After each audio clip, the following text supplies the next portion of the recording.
Talk. Okay, everyone. The May 22nd meeting, May 22nd, 2023 meeting of Agenda Charter Committee will come to order. Will the clerk please read the roll? Ms. Barnhart. Ms. Barnhart is present. Mr. Brew? Mr. Brew is present. Mr. Delahaney? Mr. Delahaney is present. Chairman Johns? Here. Chairman Johns is present, and Mr. Long. Mr. Long is present.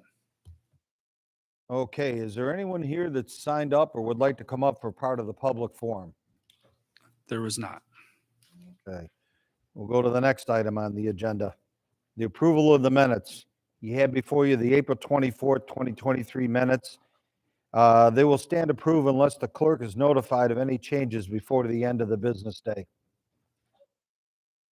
Now we'll go into new business. Next item on the agenda is new business. Mr. Clerk. Referral 23-0171, enact a local law amending the Monroe County purchasing law to allow procurement on the basis of best value. Moved by Legislator Brew, second by Legislator Delahaney. Is there any discussion?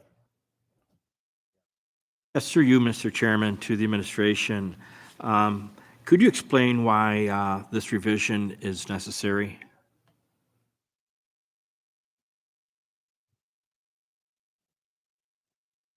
Through the chair, this local law would allow Monroe County to procure goods and services based on best value. That's been permissible under general municipal law since, I believe, 2012. And Monroe County is one of the few municipalities that does not take advantage of best value.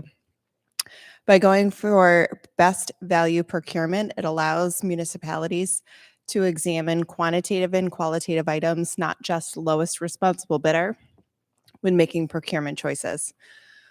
One particular benefit here is there are numerous municipal contracts, both within New York State and outside of New York State, that currently use best value as part of their procurement.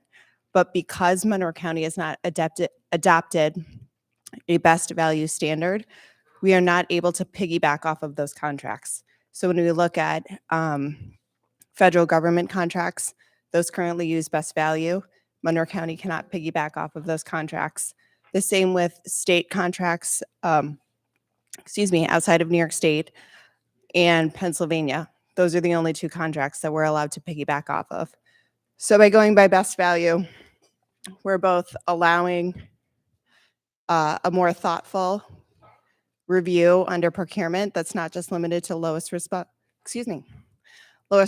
bidder, as well as allowing Monroe County to piggyback off of other municipal contracts.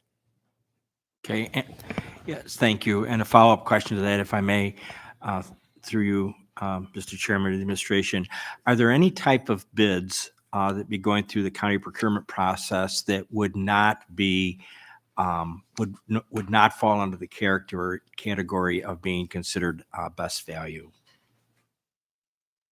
Through the chair, under general municipal law, public works would not be available for best value. That is exempt from the best value analysis under general municipal law, but it could be used for non-professional services as well as goods. Okay, thank you. One more follow-up question. So, to the chair of the administration, could you just give us an example of what a typical public works project would be? Yes, the public works project, so that would be exempt from best value. We would not be permitted to use best value and instead would be limited to lowest responsible bidder, would be a construction project versus a purchase of commodities or a purchase of non-professional services. The county would be able to use best value procurement if it found it was in the county's interest to do so. Okay. And I'm sorry, one more follow-up question to the administration, to the chair of the administration. So, for example, the recent renovation that was done to the MCC auditorium, that would be considered a public works project. Is that correct? Through the chair, that's correct. Okay, thank you. Yes.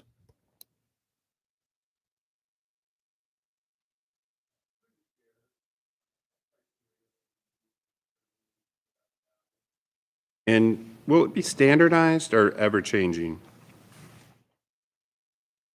The criteria would need to be through the chair, excuse me, through the chair. The criteria would have to be set through the procurement, through the bid document in advance. It could take into qualifications such as a very tangible one is thinking about fuel efficiency when purchasing cars. Under the lowest responsible bid standard, we would have to go with the lowest price for the car. Under a best value analysis, the county could take not only the cost of the car, but also warranties, fuel efficiency, other items that would benefit the county financially and in the long term that might not necessarily be reflected in the lowest price available. Other criteria that'll be very particular to our best value. The first is an allowance of using New York State's green procurement standards, as well as looking at service disabled veteran-owned businesses. Thank you to the chair, to the administration. At every time that the best value practices are utilized, would the legislature be made aware of that was in fact in play or in place at the time of that purchase decision?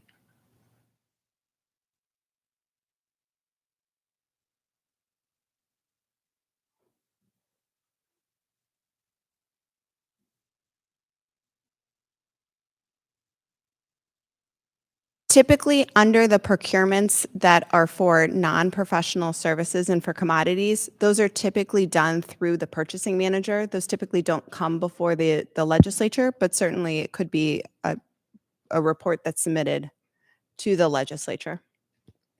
Through the chair, to the administration, no, that's not required at all. Thank you.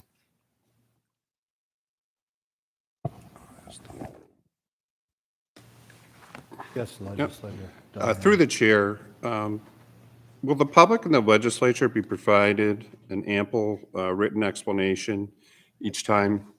No, I know, each time this is used. Will there be an opportunity for feedback before this is done?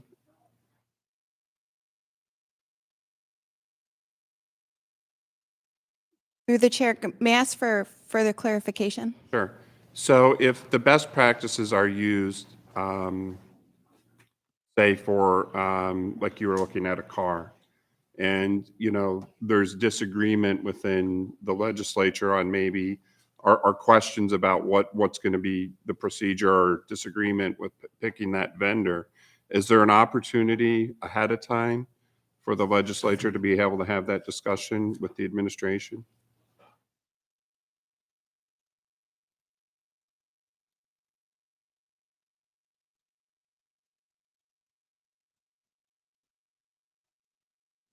Through the chair, the types of procurement this would apply to, again, certainly this honorable body sees the public works contracts, right? Those large projects. That's not something that we could use best value on.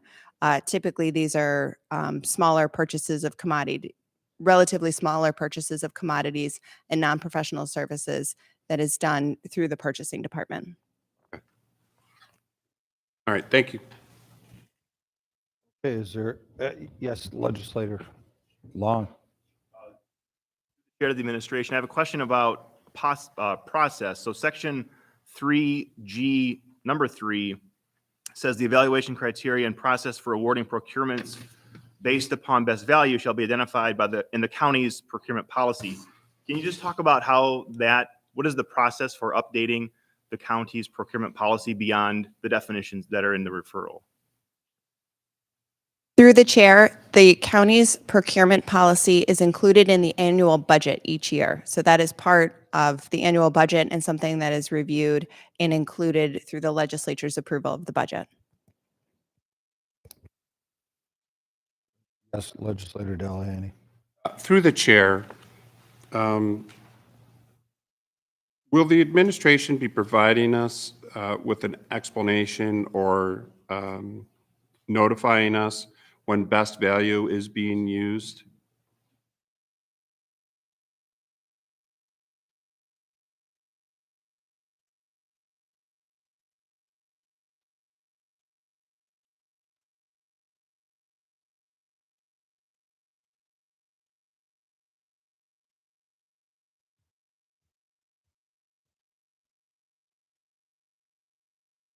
Through the chair, the allowance of best value will be in the procurement itself, and we can work on an efficient and effective way to notify the legislature. But typically, that's a volume of procurement that could get a bit unwieldy.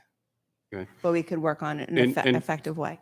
And through the chair to the administration, I mean, what was going through my mind was, you know, if the referral is coming before us, it just indicates at that time that, you know, that best value is being used so that we're aware of it in the referral.